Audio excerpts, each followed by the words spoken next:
Welcome to Personal Injury Claims Explained by Foyle Legal, your trusted source for personal injury claims in Western Australia.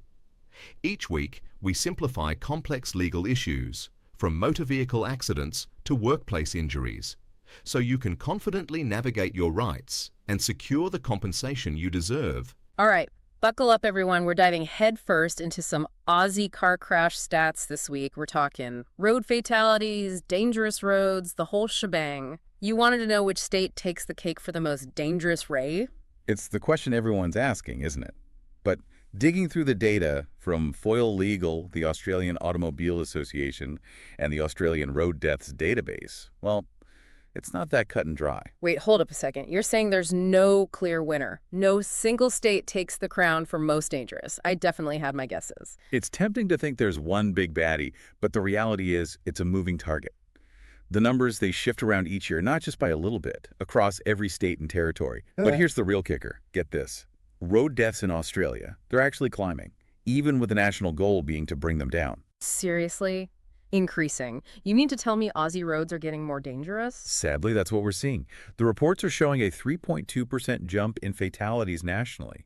And get this, only one region, just one, is actually on track to meet the safety goals set by the National Road Safety Strategy. Whoa, okay, that's a serious reality check. And we're not just talking about numbers on a screen here. These are people's lives. 100%. And just to really hit home how different things look across the country, in 2022, Victoria saw a huge jump to 126 road fatalities. But over in South Australia, that number plummeted to 39. You're kidding. No way, I would never have guessed that. Really makes you think twice about those assumptions we make, huh? Like you said, these aren't just stats, they're real stories, real people. It's heavy stuff, you know, thinking about the real lives behind those numbers. But it makes you wonder, what's actually causing these accidents? Is there a pattern across the states, or is each one a total fluke? It's a mix, really. The reports point to some repeat offenders, those classic culprits. Speeding, driver fatigue, people glued to their phones talk about distractions, and of course the big one, alcohol and drugs. Okay, so those are the usual suspects, but how come they're shaking things up so differently in each state? Can't just be those factors on their own, can it? You're right, it's like a recipe for disaster, isn't it? Yeah. You need the wrong ingredients in the wrong amounts. These factors, they combine with other things, like the way the roads are built, how much traffic's out there, even the actual landscape. Put it all together, and bam, each state's got its own unique brand of danger. So like a state with endless open roads, they're dealing with more fatigue-related crashes, but somewhere like Sydney, where everyone's bumper to bumper, it's more about texting at the wheel. Now you're getting it. Yeah. And get this, that Foyle Legal blog post that mentioned something that really stuck with me. Those nose-to-tail crashes, the rear-enders we've all been in, they're way more common than you'd think. Oh, tell me about it. Makes rush hour a real thrill ride. The kicker is, it's not always about crazy driving. A lot of the time, it's just people not leaving enough space. As simple as that. So you're telling me if people just backed off a bit, those accident numbers could seriously drop? 100%. It's all about giving yourself that extra second to react, if the car in front slams on their brakes or something.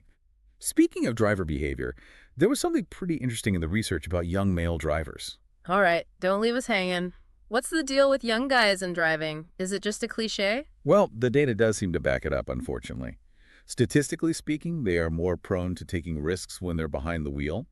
But it's not a simple answer, is it? It's not just about saying boys will be boys and calling it a day. So there's more to it than just that old saying. Right. The whole mix of things. The societal expectations play a role, sure, maybe a bit of biology thrown in there. And there's research showing young men might actually perceive risk differently than, say, young women their age. Fascinating. So wrapping up this whole driving thing, it's not just about knowing the rules, but really understanding the why behind them. Exactly. Knowing the rules is one thing, but being equipped to handle real-life situations, that's what keeps those roads safe. And that's where those initiatives we talked about come in. Like the RACV is doing some really interesting stuff around driver training. Okay, so less about passing a test, more about shaping actual behavior behind the wheel. Tell me more about these RACV programs. They're really going beyond your basic driving lesson. They're advocating for this three-pronged approach with pre-licensed training programs, professional driving instruction, and then something called higher-order testing. Okay, break it down for me. Pre-licensed training, that makes sense. But what makes the other two so special? It's all about giving new drivers the tools to not just memorize the rules, but actually build those safer driving habits, They really hammer home awareness of hazards, too. It's that whole knowledge is power thing, right? The more you know, the better equipped you are to handle whatever the road throws at you. And when you think about it, this whole deep dive, it's given everyone listening a real crash course, pun intended, in Australian car accidents. Right. We've gone through the trends, the causes, even some potential solutions. And now it's about taking all that knowledge and putting it into practice. So it's about being proactive, taking responsibility. And that makes me think about something you mentioned earlier, those legal battles after accidents. This whole deep dive, it's focused on understanding the problem, but wouldn't it be amazing if we could prevent those accidents from happening at all? Now you're talking. Imagine a world with way fewer of those legal battles because everyone's cracked the code on road safety. It's a good goal to have, wouldn't you say? Absolutely. So to everyone listening, next time you're behind the wheel, remember this conversation. Stay alert, stay informed, and let's all do our part to make those roads safer. Well said.